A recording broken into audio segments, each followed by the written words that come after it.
ಸ್ನೇಹಿತರೆ, ಅನುಪಮ ಧಾರಾವಾಹಿ ಸ್ಟಾರ್ ಸುವರ್ಣ ಕನ್ನಡದಲ್ಲಿ ಪ್ರಸಾರವಾಗುತ್ತಿರುವ ನಿಮಗೆ ತಿಳಿದೇ ಇದೆ. ಬನ್ನಿ ಇದರ ಅಡ್ವಾನ್ಸ್ ಸಂಚಿಕೆಯಲ್ಲಿ ಇವತ್ತೇನು ನಡೀತಾ ಇದೆ ಅಂಥೇಳಿ ನೋಡುವಂಥ ಸಮಯ ಆಗಿದೆ. ಅನುಪಮ ತನ್ನ ಮರಣಿಸಿದಂತಹ ಸಮರ್ಥನನ್ನು ಕಂಡು ಗೋಳಾಡ್ತಾ ಇರ್ತಾಳೆ. ಅದಕ್ಕೋಸ್ಕರ ನೀನು ಸಾರಿ ಹೇಳ್ತಾ ಇದ್ದೇನೋ, ನಿನಗೆ ಮೊದಲೇ ಗೊತ್ತಾಗಿತ್ತಾ ನಮ್ಮನ್ನೆಲ್ಲ ಬಿಟ್ಟು ಹೋಗ್ತೀಯ ಅಂಥೇಳಿ. ಅದಕ್ಕೋಸ್ಕರ ಅಂತಾನೆ ನಿನ್ನ ಜವಾಬ್ದಾರಿ ಎಲ್ಲ ನನಗೆ ವಹಿಸ್ಬಿಟ್ಟು ನಿನ್ನ ಹೆಂಡ್ತಿನ ನಿನ್ನ ಮಗುನ ಚೆನ್ನಾಗಿ ನೋಡ್ಕೊತ ಹೇಳ್ತಾ ಇದ್ದ. ನೋಡು, ನನ್ನ ಕೈಯಲ್ಲಿರೋಂಥ ಈ ದೃಷ್ಟಿದಾರನ ಕಟ್ಟಬೇಕು ಅಂತ ಹೇಳಿ ಎಷ್ಟೋ ಪ್ರಯತ್ನ ಪಟ್ಟೆ. ಇದು ನಿನಗೆ ತಾಯಿಯ ಆಶೀರ್ವಾದದಂತೆ ಇರುತ್ತೆ ಅಂತ ಹೇಳಿ ಎಷ್ಟೋ ಕನಸು ಕಟ್ಟಿದ್ದೆ. ಕೊನೆಗೂ ಇದನ್ನು ನಿನ್ನ ಕೈ ಕಟ್ಟೋದಕ್ಕಾಗಿಲ್ಲ ಕಣೋ. ನಂದು ನಿಂದು ಸಂಬಂಧ ಈ ಜನ್ಮದಷ್ಟೇ ಅಲ್ಲ, ಎಷ್ಟೆಷ್ಟೋ ಜನ್ಮಗಳದು. ಇವತ್ತು ನಿನ್ನನ್ನು ಬಿಟ್ಟು ಹೋಗಿರ್ಬೋದು, ಆದರೆ ಮುಂದಿನ ಜನ್ಮದಲ್ಲಿ ಮತ್ತೆ ನಾನು ನಿನ್ನ ತಾಯಿ ಆಗೇ ಆಗ್ತೀನಿ. ನೀನು ನನ್ನ ಮಗನಾಗಿ ಹುಟ್ಟಲೇಬೇಕು. ಈ ಜನ್ಮದಲ್ಲಿ ನೀನು ನನ್ನ ಮಗನ ಹುಟ್ಬಿಟ್ಟು ನನಗೆ ಕೊಟ್ಟಿರೋ ಆನಂದ, ಬೆಸ್ಟ್ ಮಗ ಅಂದ್ಕೊಂಡು ನಿನ್ನಂಥ ಮಗನಿಗೆ ನಾನು ತಾಯಿ ಆಗಿದ್ದೀನಲ್ಲ, ಆ ಗರ್ವ ನಾನು ಯಾರ ಹತ್ರ ತಾನೇ ಹೇಳ್ಕೊಳ್ಳಿ. ಅದನ್ನು ಕೇಳೋದಕ್ಕೆ ನೀನೇ ಒಬ್ಬ ಇದ್ದಿದ್ದು. ನಿನಗೆಲ್ಲದಕ್ಕೂ ಥ್ಯಾಂಕ್ಸ್ ಕಣೋ.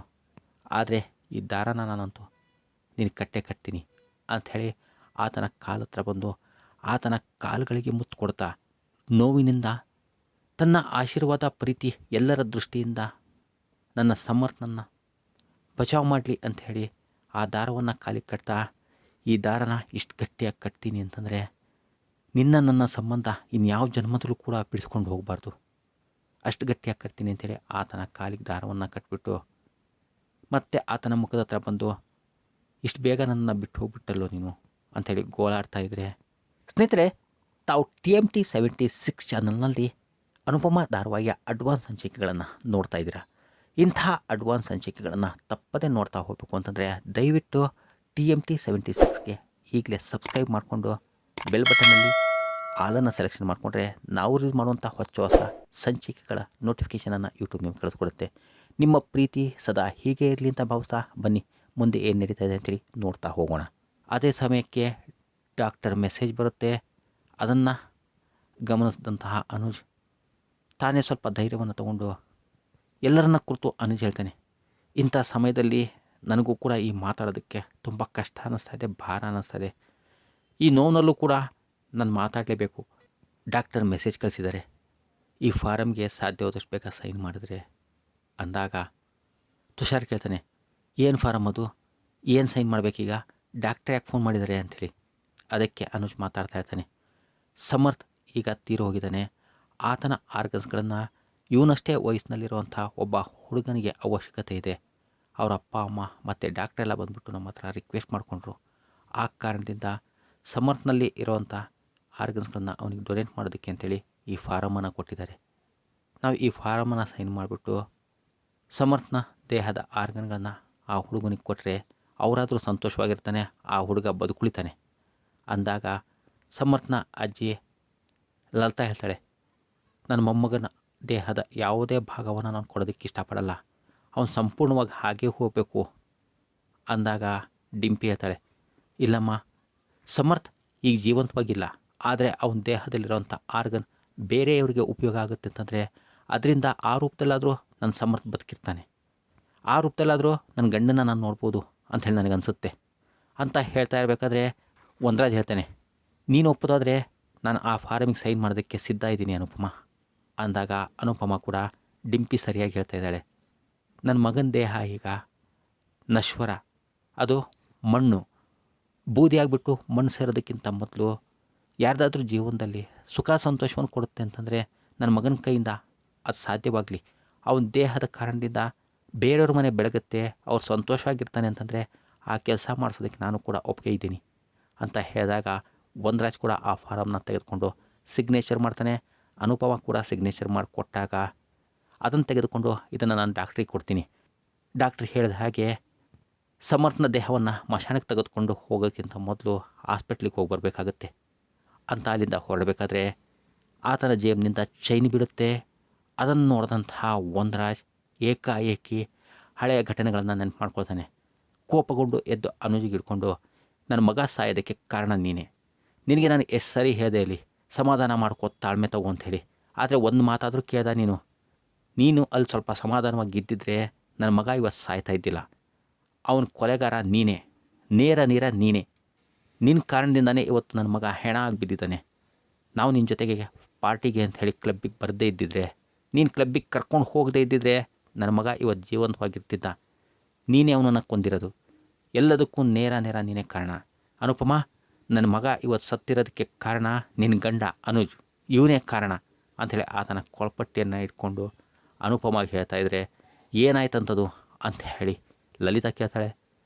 ತುಷಾರ್, ಅವೆಲ್ಲ ಈಗ ಬೇಡ ಅಪ್ಪ, ಸುಮ್ಮನಿರಪ್ಪ, ಅವೆಲ್ಲ ಯಾಕೆ ಮಾತಾಡ್ತಾ ಇದೆಯಾ ನೀನು ಅಂದರೆ, ನಡೆದಂಥ ಘಟನೆಯನ್ನು ಮತ್ತೆ ಮರುಕಳಿಸಿ ವಿವರಿಸ್ತಾ ಸಮರ್ಥನ ಅಜ್ಜ ಕೂಡ ನೆನಪು ಮಾಡ್ಕೊಳ್ತಾ ಇದ್ರೆ ಅನುಜ್ ಹೇಳ್ತಾನೆ, ಖಂಡಿತವಾಗ್ಲೂ ಈ ರೀತಿ ಆಗುತ್ತೆ ಅಂಥೇಳಿ ನಾನು ಊಹೆನೇ ಮಾಡಿದ್ದಿಲ್ಲ. ನಾನು ಎಷ್ಟೋ ಸಾರಿ ಆ ಹುಡುಗ ನಡ್ಕೊಳ್ತಾ ಇರೋ ರೀತಿನ ತಾಳ್ಮೆಯಿಂದ ನೋಡ್ತಾನೆ ಇದ್ದೆ. ಅವ್ನು ನಮಗೆ ಏನಂದ್ರೂ ಕೂಡ ನಾನು ಸಹಿಸ್ಕೊಂಡು ಸುಮ್ಮನೆ ಇದ್ದೆ. ಆದರೆ ಕೊನೆಗೆ ಆತ ಆ ಅಮಾಯಕ ಹುಡುಗಿ ತಂಟೆಗೆ ಹೋದ್ನಲ್ಲ, ನನಗೆ ತಡ್ಕೊಳ್ಳೋದಕ್ಕೆ ಸಾಧ್ಯ ಆಗಿಲ್ಲ. ಹೇಗೆ ತಾನೇ ನಾನು ನೋಡ್ಬಿಟ್ಟು ಸುಮ್ಮನಿರಲಿ, ಅದಕ್ಕೋಸ್ಕರ ನಾನು ಆ ರೀತಿ ಮಾಡಿದೆ ಅಷ್ಟೇ. ಅವ್ನು ಗುಂಡು ಹಾರಿಸ್ತಾನೆ ಅಂಥೇಳಿ ನನಗೆ ಗೊತ್ತಿದ್ದಿಲ್ಲ ಅಂದಾಗ ಕೋಪಗೊಂಡಂಥ ಒಂದರಾಜ್, ನಿನಗೆ ಹೀರೋ ಆಗಬೇಕು ಅನ್ನೋಂಥ ಆಸೆ ಜಾಸ್ತಿ. ಅದೇ ಕಾರಣದಿಂದ ಎಲ್ಲರ ಮಧ್ಯದಲ್ಲಿ ಹೋಗ್ಬಿಟ್ಟು ಹೀರೋ ಆಗಬೇಕು ಅಂತೇಳಿ ನೀನು ದೊಡ್ಡಸ್ಗೆ ತೋರ್ಸೋಕೆ ಹೋಗ್ತೀಯ. ಈ ಒಂದು ನಿನ್ನ ಗುಣದಿಂದನೇ ಇವತ್ತು ನೀನು ಎಲ್ಲರ ಮುಂದೆ ವಿಲನ್ ಆಗಿದೆಯಾ, ನೀನು ದೊಡ್ಡ ವಿಲನ್ ಆಗಿದೆಯಾ. ನಿನ್ನ ಕಾರಣದಿಂದ ನನ್ನ ಮಗನ ಕಳ್ಕೊಂಡಿದ್ದೀನಿ ಅಂಥೇಳಿ ಆತನ ಮೇಲೆ ಆಪಾದನೆ ಹೊರಿಸ್ತಾ ಇದ್ದೆ. ದಯವಿಟ್ಟು ಒಂದರಾಜ್ ಆ ರೀತಿ ಹೇಳಬೇಡ. ಖಂಡಿತ ನಾನು ಆ ರೀತಿ ಮಾಡಲಿಲ್ಲ. ನನ್ನ ಮನಸ್ಸಲ್ಲಿ ಆ ರೀತಿ ಭಾವನೆ ಇದ್ದಿಲ್ಲ. ನನ್ನ ಸಮರ್ಥ ಪ್ರಾಣ ಹೋಗುತ್ತೇನೋ ಹಾಗಿದ್ರೆ ನಾನು ಎಷ್ಟು ಸರಿ ಬೇಕಾದರೂ ಸಾಯೋದಕ್ಕೆ ರೆಡಿ ಇದ್ದೆ. ನನ್ನ ಸಮರ್ಥನ ಸಾಯಿಸಬೇಕು ಅಂಥೇಳಿ ಯಾವತ್ತೂ ಕೂಡ ಅಂದ್ಕೊಂಡಿದ್ದಿಲ್ಲ. ಆತನ ಕೊಲೆಗಾರ ನಾನಲ್ಲ. ಆ ಗುಂಡು ನನಗೆ ಬಂದು ಬೀಳಬೇಕಿತ್ತು. ಸಮರ್ಥ ಹೇಗೆ ಬಂದ ಅಂತಲೇ ನನಗೆ ಗೊತ್ತಿಲ್ಲ. ಅದು ಅಲ್ಲದೆ ಆ ರೌಡಿ ಹತ್ರ ಬಂದೂಕಿರುತ್ತೆ, ಆತ ಗುಂಡು ಹಾರಿಸ್ತಾನೆ ಅಂತ ಕೂಡ ನಾನು ಊಹೆ ಮಾಡಿದ್ದಿಲ್ಲ. ಹಾಗೆಲ್ಲ ಇದ್ದಿದ್ರೆ ಖಂಡಿತವಾಗ್ಲೂ ನಾನು ನೀನು ಹೇಳಿದಾಗೆ ತಾಳ್ಮೆಯಿಂದ ಇರ್ತಾಯಿದ್ದೆ. ನನ್ನ ಕಣ್ಮುಂದೆನೇ ಆ ಅಮಾಯಕ ಹುಡುಗಿಗೆ ಅಷ್ಟೊಂದು ನೋವು ಕೊಡ್ತಾ ಇದ್ದಂಥ ಆ ಮನುಷ್ಯನ ತಡಿಬೇಕು ಅಂತಲೇ ಹೋದೆ ಅಷ್ಟೇ. ಅದನ್ನು ಬಿಟ್ಟು ಬೇರೆ ನಾನು ಇನ್ನೇನು ಊಹೆನೇ ಮಾಡಿದ್ದಿಲ್ಲ. ಸಮರ್ಥ ಸತ್ತೋಗ್ಬಿಡ್ತಾನೆ ಅಂಥೇಳಿ ನಾನು ಭಾವಿಸೇ ಇದ್ದಿಲ್ಲ. ಆ ರೀತಿ ಆಗಿದರೆ ನಾನು ಯಾವುದೇ ಕಾರಣಕ್ಕೂ ಇಂಥ ಕೆಲಸನ ಮಾಡ್ತಾ ಇದ್ದಿಲ್ಲ ಅಂದಾಗ, ಬಾಯಿ ಮುಚ್ಚು, ನೀನು ಇಂಥವೆಲ್ಲ ನಾಟಕಗಳು ಮಾಡ್ತಾಯಿದ್ದೆ ಅಂತ ನನಗೆ ಗೊತ್ತು. ಈಗ ಏನೇ ಆಗಲಿ ಸತ್ತು ಹೋಗಿರೋ ನನ್ನ ಮಗ, ನಿನ್ನ ಕಾರಣದಿಂದನೇ ಆತ ಸತ್ತು ಹೋಗಿರೋದು. ಅದಕ್ಕೆ ಕಾರಣ ನೀನೇ, ನೇರವಾಗಿ ನೀನೇ ಅಂಥೇಳಿ ಆತನನ್ನು ದಬ್ಬಿದ್ರೆ ಅನುಪಮ ಹತ್ರ ಹೋಗ್ಬಿಟ್ಟು, ಅನುಪಮ, ಖಂಡಿತವಾಗ್ಲೂ ನಾನು ಈ ರೀತಿ ಆಗುತ್ತೆ ಅಂಥೇಳಿ ಭಾವಿಸಿದ್ದಿಲ್ಲ. ನೀನಾದ್ರೂ ನಾನು ನಂಬ್ತೀಯ ತಾನೆ, ನಾನಂಥ ಕೆಲಸ ಮಾಡೋದಕ್ಕೆ ಹೋಗ್ತೀನ.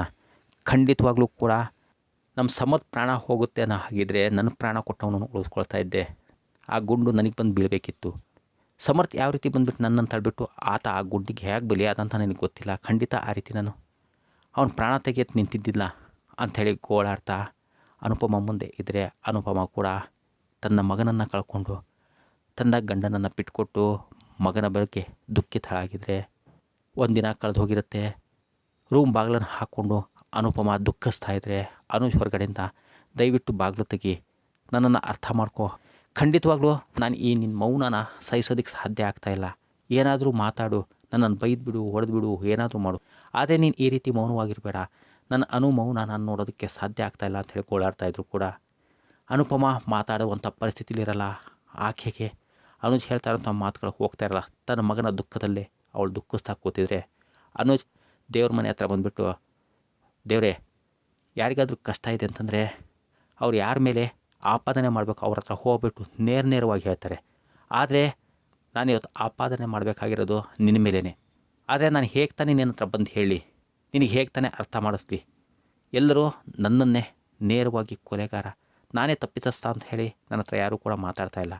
ಆ ಗುಂಡು ಮೇಲೆ ನನ್ನ ಹೆಸರು ಬಂದಿತ್ತು ಅಂತಂದರೆ ಸಮರ್ಥನ ಬಲಿ ಯಾಕೆ ತಗೊಂಡೆ ನೀನು? ವಯಸ್ಸಿಗೆ ಬಂದಿರೋಂಥ 25 ವರ್ಷದ ಹುಡುಗನ್ನ ಬಲಿ ತಗೊಂಡಿದೆಯಲ್ಲ. ಇದರಿಂದ ಆ ತಾಯಿ ಮನಸ್ಸಿಗೆ ಎಷ್ಟು ನೋವಾಗಿದೆ ಗೊತ್ತಾ ನಿನಗೆ? ಆತನ ಪ್ರಾಣ ತಗೊಳ್ಳೋದ್ರ ಬದಲಿಗೆ ನನ್ನ ಪ್ರಾಣ ತಗೊಂಡಿದ್ದೆ ನಾನು ಎಷ್ಟು ಸಂತೋಷವಾಗಿರ್ತಿದ್ದೆ. ಆದರೆ ಈಗ ನನ್ನನ್ನು ನೀನು ಬದುಕಿಸಿದೀಯಾ. ಈ ಬದುಕಿನ ಪ್ರತಿಯೊಂದು ಉಸಿರಿನ ಮೇಲೆ ಸಮರ್ಥನ ಹೆಸರು ಬರೆದಿದೆ. ಆ ಪ್ರತಿಯೊಂದು ಉಸಿರಾಟ ಆಡಬೇಕಾದ್ರೆ ಸಮರ್ಥ ಬಲಿಯಾಗಿರೋದೇ ನೆನಪಾಗ್ತಾ ಇರುತ್ತೆ. ಆ ಬಲಿಯಾಗಿರೋಂಥ ಉಸಿರಾಟದಿಂದ ನಾನು ಹೇಗೆ ತಾನೇ ಜೀವಂತವಾಗಿ ಬದುಕಿರಲಿ? ನಾನು ಬದುಕಿದ್ದು ಕೂಡ ಸತ್ತು ಹೋದಾಗೆ ತಾನೆ. ಇನ್ನು ನನ್ನನ್ನು ಎಲ್ಲರೂ ಕೂಡ ತಪ್ಪಿತಸ್ಥ ಅಂಥೇಳಿ ದ್ವೇಷಿಸ್ತಾ ಇದ್ದಾರೆ. ಇನ್ನಿಂಥ ಜೀವನ ನನಗೆ ಏನಕ್ಕೆ ಬೇಕು? ಇಂಥ ಬದುಕಿ ಹಾಕಬೇಕು ಅಂಥೇಳಿ ಗೋಳಾಡ್ತಾ ಕೆಳಗೆ ಬಿದ್ದು ಅಳ್ತಾ ಇದ್ದರೆ ಅಲ್ಲಿಗೆ ಬಂದಂತಹ ಒಂದರಾಜನ ತಂದೆ, ಎದ್ದುಳಪ್ಪ, ಇದರಲ್ಲಿ ನಿನ್ನ ತಪ್ಪು ಏನಿಲ್ಲ. ಭಗವಂತ ಶ್ರೀಕೃಷ್ಣ ಪರಮಾತ್ಮ ಹೇಳಿದಾನಲ್ವ ಭಗವದ್ಗೀತೆಯಲ್ಲಿ, ಏನೇನು ನಡಿಬೇಕು ಅಂತ ಇರುತ್ತೋ ಮೊದಲೇ ನಿಗದಿಯಾಗಿರುತ್ತೆ. ನಾವೆಲ್ಲ ನೆಪ ಮಾತ್ರ ಅಷ್ಟೇ. ಆತ ಆಡಿಸ್ತಾರಂಥ ಆಟದ ಕೈಗೊಂಬೆಗಳು ನಾವಿಲ್ಲಿ ಏನು ನಡೆಯುತ್ತೋ ಅದಕ್ಕೆ ಕಾರಣಕರ್ತರಷ್ಟೇ. ಆದರೆ ಇವೆಲ್ಲ ಮೊದಲೇ ನಿಗದಿಯಾಗಿರುತ್ತೆ ಅಂದಾಗ, ಇಲ್ಲಪ್ಪ ಖಂಡಿತ ಆಗಲ್ಲ, ಒಂದರಾಜ್ ಹೇಳಿದ ಹಾಗೆ ಆ ಗುಂಡು ನನಗೆ ಬಂದು ಬೀಳಬೇಕಿತ್ತು, ಅದು ನನಗೆ ಬೀಳದೆ ಯಾಕೆ ಸಮರ್ಥಿಗೆ ಬೀಳ್ತು ಅಂದಾಗ ಅದನ್ನೇ ಹೇಳ್ತಾ ಇರೋದಪ್ಪ ನಾನು. ಆ ಗುಂಡಿನಲ್ಲಿ ನಿನ್ನ ಹೆಸರಿದ್ದರೆ ಖಂಡಿತವಾಗಿ ನಿನಗೆ ಬೀಳ್ತಾಯಿತ್ತು. ಎಲ್ಲೋ ಇದ್ದಂಥ ಸಮರ್ಥ್ ಹೇಗೆ ಬಂದು ಆ ಗುಂಡಿಗೆ ಬಲಿಯಾದ? ಸಮರ್ಥ್ ಈ ರೀತಿ ಹೋಗಬೇಕಿತ್ತು ಅಂಥೇಳಿ ಮೊದಲೇ ನಿಗದಿಯಾಗಿದೆ. ಅವನ ಆಯಸ್ಸು ಅಷ್ಟೇ, ಅದಕ್ಕೋಸ್ಕರ ಅವನು ಹೋದ. ಅದಕ್ಕೆ ನೀನು ಹೇಗೆ ತಾನೇ ಕಾರಣ ಆಗಿರ್ತೀಯ ಅಂದಾಗ, ಇಲ್ಲಪ್ಪ ಒಂದರಾಜ್ ಹೇಳಿದ ಹಾಗೆ ನಾನು ನಿಮಗೆಲ್ಲ ಕ್ಲಬ್ಬಿಗೆ ಕರೆದಿದ್ದಿಲ್ಲ ಅಂತಂದರೆ ಖಂಡಿತ ಇವತ್ತು ಸಮರ್ಥ್ ನಮ್ಮ ಜೊತೆಗೆ ಬದುಕುಳಿತಿದ್ದ. ಇದಕ್ಕೆಲ್ಲ ಕಾರಣ ನಾನೇನೆ ಅಂದಾಗ, ನೋಡು ಇಲ್ಲಿ ಮತ್ತೆ ನೀನು ತಪ್ಪು ತಿಳ್ಕೊಳ್ತಾ ಇದೆಯಾ. ಇದಕ್ಕೆಲ್ಲ ಕಾರಣ ಈಗ ನಾನು ಹೇಳೋ ಹಾಗಿದ್ರೆ, ಒಂದರಾಜ್ ಯಾಕೆ ಲೇಡೀಸವ್ರು ಸಪ್ರೇಟಾಗಿ ಪಾರ್ಟಿ ಮಾಡಿ ನಾವು ಗಂಡಸರೆಲ್ಲ ಸಪ್ರೇಟಾಗಿ ಪಾರ್ಟಿ ಮಾಡ್ತೀವಿ ಅಂತ ಹೇಳಬೇಕಿತ್ತು. ಆತ ಹೇಳಿದ ಕಾರಣದಿಂದ ತಾನೇ ನೀನು ಕ್ಲಬ್ಬಿಗೆ ಹೋಗೋಣ ಅಂತ ಹೇಳಿದ್ದು. ಆ ರೀತಿ ನೋಡಿದ್ರೆ ಅದಕ್ಕೆಲ್ಲ ಕಾರಣ ಈಗ ಒಂದರಾಜ್ ಆಗ್ತಾನಲ್ವ. ಹೀಗೆ ಮನುಷ್ಯರು ಪ್ರತಿಯೊಂದು ಅವಕಾಶಗಳಿಗೆ, ಪ್ರತಿಯೊಂದು ಸಂದರ್ಭಗಳಿಗೆ ಎಲ್ಲದಕ್ಕೂ ತಮ್ಮ ಹೊಣೆಗಾರಿಕೆ ಅಂಥೇಳಿ, ತಾವೇ ಹೊಣೆ ಅಂಥೇಳಿ ಎದ್ದು ನಿಲ್ತಾರೆ. ನಾನು ಹೀಗೆ ಮಾಡಿದರೆ ಹಾಗಾಗ್ತಿತ್ತು, ಹಾಗೆ ಮಾಡಿದರೆ ಹೀಗಾಗ್ತಿತ್ತು ಅಂತಾರೆ. ಆದರೆ ಇದು ಖಂಡಿತವಾಗಿ ತಪ್ಪು. ಯಾಕೆಂತಂದರೆ ಹಣೆ ಬರ ನಾವು ಬರ್ದೋರಲ್ಲ, ಹಣೆ ಬರ ನಾವು ಬರೆಯೋದಕ್ಕೂ ಸಾಧ್ಯ ಇಲ್ಲ. ಅದನ್ನೆಲ್ಲ ಮೊದಲೇ ಬರೆಸ್ಕೊಂಡು ಬಂದುಬಿಟ್ಟಿರ್ತೀವಿ. ಅದು ಇದೇ ರೀತಿ ನಿಗದಿಯಾಗಿರುತ್ತೆ, ಇಂಥ ಸಮಯಕ್ಕೆ ಹೀಗೆ ಆಗಬೇಕು ಅಂತ ಇರುತ್ತೆ. ಅದಕ್ಕೆ ನೀನು ಹೇಗೆ ತಾನೇ ಕಾರಣ ಆಗ್ತೀಯಾ? ಈ ಹೊಣೆಗಾರಿಕೆ ಎಲ್ಲ ನೀನು ತಗೊಳ್ಳೋದು ಬಿಟ್ಬಿಟ್ಟು ಏನು ನಡೆದಿದೆ ಅದನ್ನು ಅರ್ಥ ಮಾಡ್ಕೊ. ನಿನ್ನನ್ನು ನೀನು ಸುಧಾರಿಸ್ಕೊ. ನಾನು ಒಂದರಾಜಿಗೆ ಸುಧಾರಿಸ್ತೀನಿ. ಇನ್ನು ಅನು ಕೂಡ ತನ್ನ ಮಗನ ಕಳ್ಕೊಂಡು ಧೈರ್ಯಗಿಟ್ಟಿದ್ದಾಳೆ. ಈಗ ನೀನು ಕೂಡ ಈ ರೀತಿ ಧೈರ್ಯಗೆಟ್ಟು ಕುಸ್ತು ಹೋಗ್ಬಿಟ್ರೆ ಅವರನ್ನೆಲ್ಲ ಸುಧಾರಿಸೋರು ಯಾರು? ಹೋಗು ಮೊದಲು ನಿನ್ನ ಚೇತರಿಕೆ ಕಾಣು. ಸಮರ್ಥ್ ನಮ್ಮನ್ನೆಲ್ಲ ಬಿಟ್ಟು ಹೋಗಿದ್ದೇನೆ ಅಂತ ನೋವು ಇದ್ದೇ ಇರುತ್ತೆ. ಆದರೆ ಅದು ನಡೀಲೇಬೇಕಿತ್ತು ಅಂಥೇಳಿ ದುಃಖಿಸ್ತಾ ಅಲ್ಲಿಂದ ಹೊರಟು ಹೋದರೆ, ಡಿಂಪಿ ತನ್ನ ಗಂಡನನ್ನು ನೆನೆಸ್ಕೊಂಡು ಮೊದಲ ಕ್ಷಣಗಳನ್ನು ನೆನೆಸ್ಕೊಂಡು ಕೂತಿರ್ತಾಳೆ. ಅದೇ ಸಮಯಕ್ಕೆ ಸಮರ್ಥ್ ಅಲ್ಲಿ ಬಂದ ಹಾಗೆ, ಯೋಚನೆ ಮಾಡಬೇಡ, ನೀನು ಯಾವತ್ತೂ ಕೂಡ ನಗ್ತಾ ಇರಬೇಕು. ಈಗ ತಂದೆ ತಾಯಿ ಎಲ್ಲ ಆಗಬೇಕು.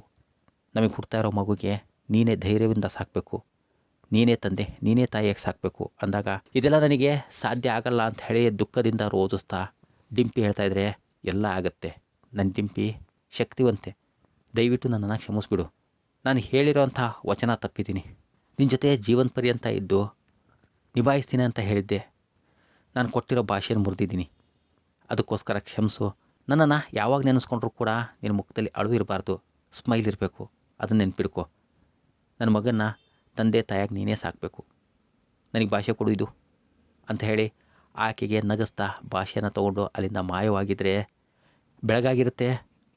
ಅನುಪಮ ಇನ್ನು ತನ್ನ ಕೋಣೆಯಲ್ಲಿ ಬಾಗಿಲು ಹಾಕ್ಕೊಂಡು ರೋದಿಸ್ಕೊಂಡು ಕೂತಿದ್ರೆ, ಮಮ್ಮಿ ಮಶಾಣಕ್ಕೆ ಹೋಗಿ ಬಂದ್ವಿ ನಾವು ಅಂತ ಹೇಳಿ ಅರಿಸಿದಾಗ ಎಚ್ಚರವಾದಂಥ ಅನುಪಮ ಮತ್ತೆ ತನ್ನ ಮಗನನ್ನು ನೆನೆಸ್ಕೊಂಡು ಅಳ್ತಾ ರೋದಿಸ್ತಾ ಇದ್ದರೆ, ಹೊರಗಡೆ ಸ್ವೀಟಿ ಕೂಡ ತನ್ನ ಅಣ್ಣನ ಕಳ್ಕೊಂಡು ರೋದಿಸ್ತಾ ಇರ್ತಾಳೆ. ಆಕೆ ಹತ್ರ ಬಂದಂಥ ಸಮರ್ಥ್, ಸ್ವೀಟಿ ಸಾಕು ಬಿಡು, ಎಷ್ಟು ಅಂತ ಅಳ್ತಾ ಇರ್ತೀಯ ಅಂದಾಗ, ಇಲ್ಲ ಕಣೋ ನೀನು ಬಂದುಬಿಡು ವಾಪಸ್ಸು ಅಂದಾಗ, ಯಾಕೆ ಮತ್ತೆ ಜಗಳ ಆಡೋಕ್ಕೆ ಬರಬೇಕಾ ನಿನ್ನ ಹತ್ರ ಅಂದಾಗ, ನಿನ್ನ ಜಗಳನಾದರೂ ಮಾಡು, ಬೈಯಿ ಏನಾದರೂ ಮಾಡು, ಆದರೆ ದಯವಿಟ್ಟು ಬಂದುಬಿಡು ಅಂದಾಗ, ಇಲ್ಲ ಸ್ವೀಟಿ ಅದು ಸಾಧ್ಯ ಆಗಲ್ಲ. ನೋಡು ನೀನಾದರೆ ಎಲ್ಲರ ಜೊತೆ ಇದೆಯಾ, ನಾನು ಒಬ್ಬಂಟಿ ಏಕಾಂಗಿಯಾಗಿದ್ದೀನಿ. ಆದರೂ ಕೂಡ ನನಗೆ ಬರೋದಕ್ಕೆ ಸಾಧ್ಯ ಆಗಲ್ಲ, ಅದು ನನ್ನ ಕೈಯಲ್ಲಿಲ್ಲ. ಹಾಗೆ ಬರೋ ಹಾಗಿದ್ದರೆ ಇಷ್ಟೊತ್ತಿಗಾಗಲೇ ಬಂದುಬಿಡ್ತಿದ್ದೆ. ಧೈರ್ಯ ತಗೋ ನೀನು ಅನ್ನೋ ಅಷ್ಟೊತ್ತಿಗೆ ಆತನ ಆತ್ಮ ಮಾಯ ಆಗಿರುತ್ತೆ. ಎದುರುಗಡೆ ಕಾವ್ಯ ನಿಂತಿದ್ರೆ ಬಿಕ್ಕಿ ಅಳ್ತಾ ಇರೋಂಥ ಸ್ವೀಟಿ ಅನ್ಕೊಂಡ್ಬಿಟ್ಟು, ಸ್ವಲ್ಪ ಸಮಾಧಾನ ಮಾಡ್ಕೊಳಮ್ಮ, ಸುಧಾರಿಸ್ಕೋ ಅಂತ ಹೇಳಿ ಸ್ವೀಟಿಯನ್ನು ನೋವಿನಿಂದ ಹೊರತರುವಂಥ ಪ್ರಯತ್ನ ಕಾವ್ಯ ಮಾಡ್ತಾ ಇರ್ತಾಳೆ. ಸಮರ್ಥ್ ಫೋಟೋಗೆ ಹೂವಿನ ಹಾರವನ್ನು ಹಾಕಿದರೆ ಅನುಪಮ ಎದುರುಗಡೆ ಬಂದುಬಿಟ್ಟು ಆ ಹೂವಿನ ಹಾರವನ್ನು ತೆಗೆದಾಗ ಒಂದರಾಜ್ ಕೇಳ್ತಾನೆ, ಏನು ಮಾಡ್ತಾಯಿದ್ದೆ ಅನುಪಮ ಇದು ಅಂಥೇಳಿ.